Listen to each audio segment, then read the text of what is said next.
Hey guys, welcome back to another video. Today we're going to be talking about momentum and the Impulse-Momentum Theorem. The first thing I want to do is define momentum. Momentum is often defined in physics as mass in motion. We say momentum is mass in motion because momentum is defined as mass times velocity. So the momentum of an object, which we use the letter P for, is equal to the mass of the object multiplied by its velocity. So P equals m times v. The reason we use the letter P for momentum in physics is, first of all, m is taken by mass, and it comes from the word for progression, I think from ancient Greek or something like that. Anyway, you notice I put a little arrow over the P.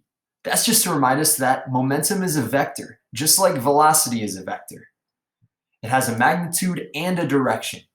And our momentum, just like our velocity, is also going to have a magnitude and a direction. And the direction of our momentum is the same as the direction of the velocity of the object.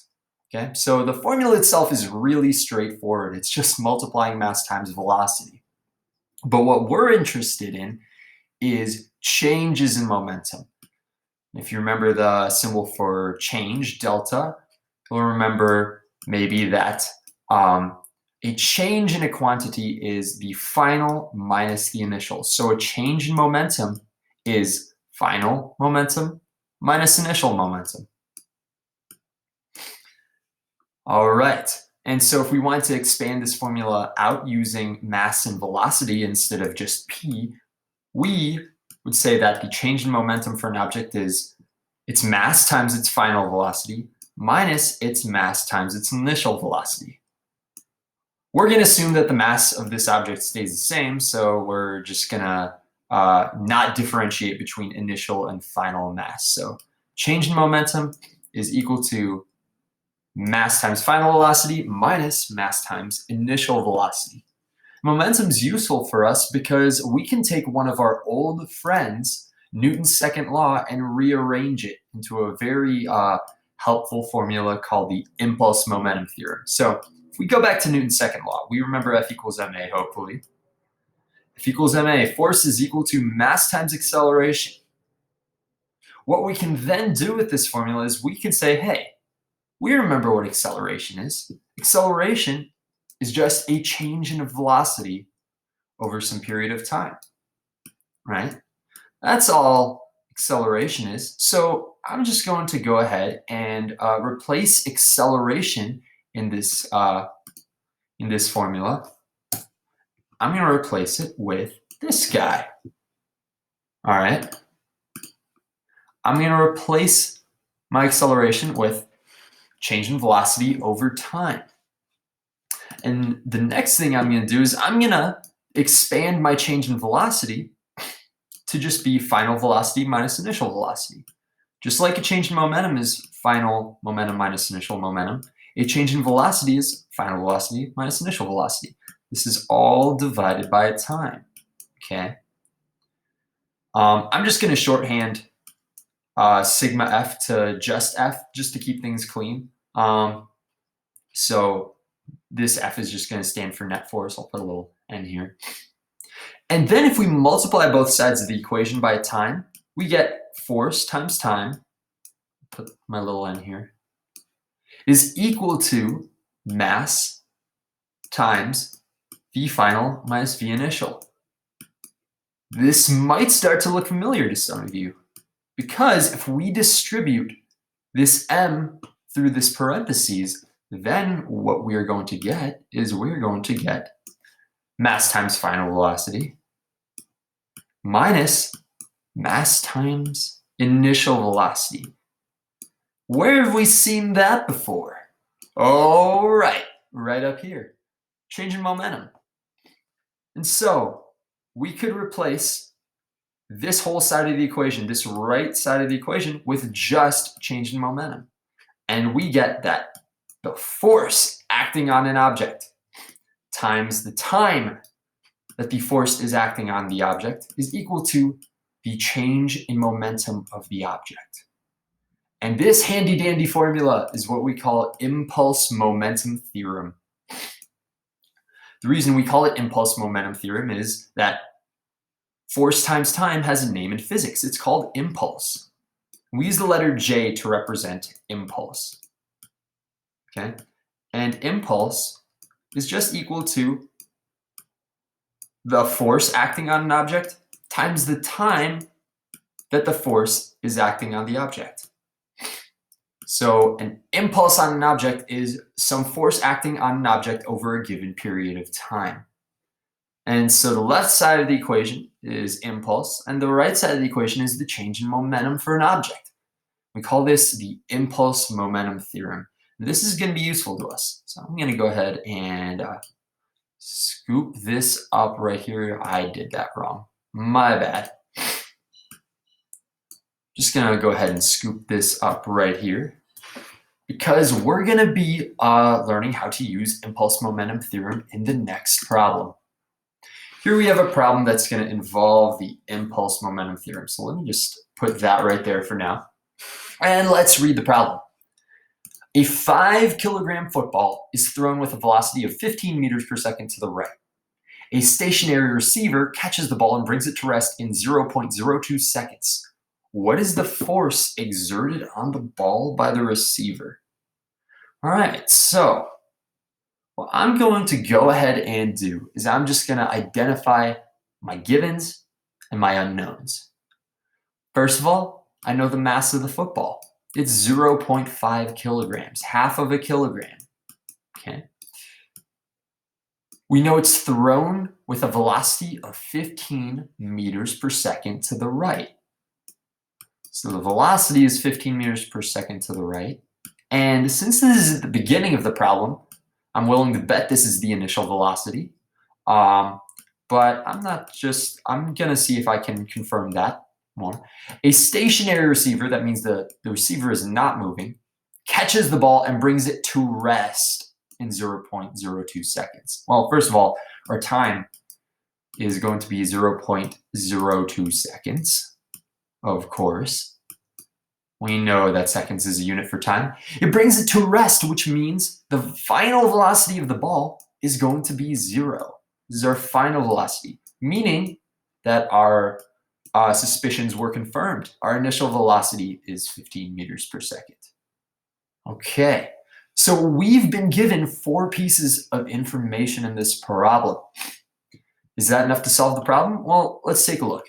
Let's expand our impulse-momentum theorem a little bit more into the format that we like to use it in. We have a force times time is equal to change in momentum, aka final momentum, mv final, minus initial momentum, mv initial. All right. How many variables do we have in this equation? Well, we got force, time, mass, final velocity, and initial velocity. That is 5 variables. So we have 5 variables in this equation. So in order to solve for any of the variables in this equation, we're going to need the other 4.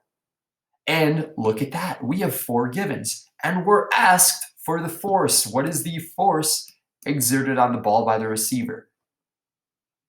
How perfect. We are asked for force, and we have time, final velocity, initial velocity, and mass, the other 4 variables in this equation. So all we have to do is just plug in our values, right? So the force times the time, which is 0.02 seconds, is equal to the mass. And I'm just going to go ahead and pull out this mass really quick, just so that it's a little bit easier. I'm just going to factor the mass out, and I'm just going to replace my mass with 0.5. Ooh, that's a big eraser. Let's make that smaller. All right. I'm going to replace that mass with 0.5 times final velocity minus initial velocity. Our final velocity is 0. Okay, our final velocity is 0, so first we're going to have 0. And then our initial velocity is 15 meters per second to the right. Oh, but I'm just now realizing we skipped a step, a very important step. We have to decide which direction is positive and which direction is negative, okay? So our football is being thrown to the right. This is a horrible football, but it's being thrown to the right. Do we want to say that direction is positive or do we want to say that direction is negative? It's up to you. Just to make things a little more interesting, I'm going to go ahead and say to the left is positive. Okay, you could say to the right is positive, and your initial velocity of 15 meters per second to the right would be a positive 15. You just stick 15 in here. But just to make things interesting, I'm going to say to the left is positive. Okay? And if I do that, then my initial velocity is not positive 15 meters per second. It's negative 15 because my velocity for my football is in the negative direction. All right. So we now have force times 0.02 is equal to 1/2 times 0 minus negative 15.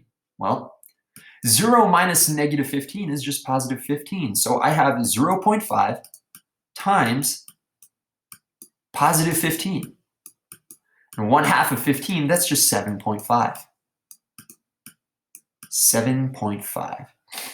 And on the other side of the equation, I have force times 0.02. And so to solve my problem, all I have to do is divide 7.5 by 0.02. And I'm going to go ahead and get that final answer of 375 newtons. 375 newtons.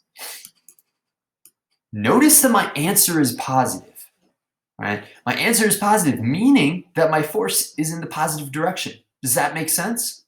Well, yeah. If the wide receiver is catching the ball, right? If the wide receiver is catching the ball, then the force it's exerting on the ball is going to be to the left, the positive direction. So that checks out. 375 newtons to the left. And that is my final answer, okay? Anytime you're working with impulse-momentum theorem, all you got to do is identify the 4 pieces of information that you were given and plug them into this formula and solve for the 5th, right? It's that simple. Now, let's say I had chosen, just for the sake of argument, let's say I had chosen my positive direction to be to the right. Well, that would change a couple things. First of all, now my initial velocity would be positive, right? This guy would be positive right here. And so 0 minus positive 15 is negative 15. And so this is going to become negative 7.5. And so my force is negative 7.5 divided by 0.02. And that means that my force is actually going to be negative 375.